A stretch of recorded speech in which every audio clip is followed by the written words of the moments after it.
Now that most of the moves of the offseason are done, I'm going to go team by team in the NFL, giving my 5 favorite offseason moves. I'm going to start off with my Detroit Lions, and at number 5, I have Marcus Davenport. He's a proven pass rusher and is at a position of need as the Lions definitely need another end on the other side of Hutchinson.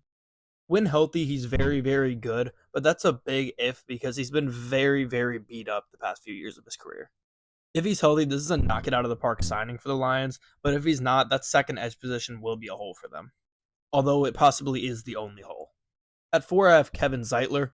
After losing Jonah Jackson and Vaitai in free agency, the Lions had to do something at guard. They re signed Graham Glasgow, of course, who was great last year playing guard and some center.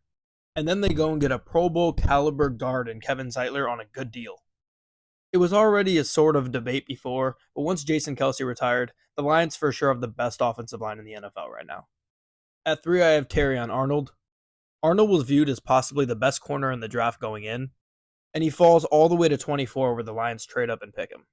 As we know, cornerback was the biggest need for the Lions going into this season, and they use him as well as some other guy that I'm going to talk about later to completely build up the secondary.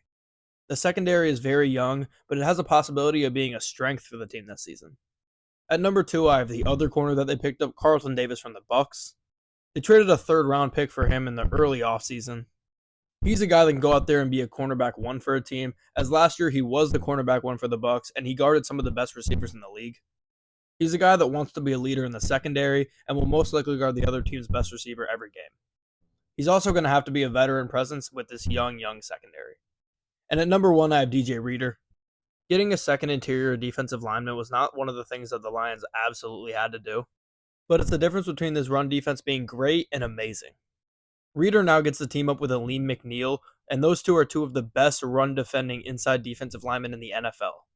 No one was really able to run on the Lions last year, and this year they're definitely not going to. Of course, I'm biased, but I think the Lions have one of the best off seasons in the entire NFL.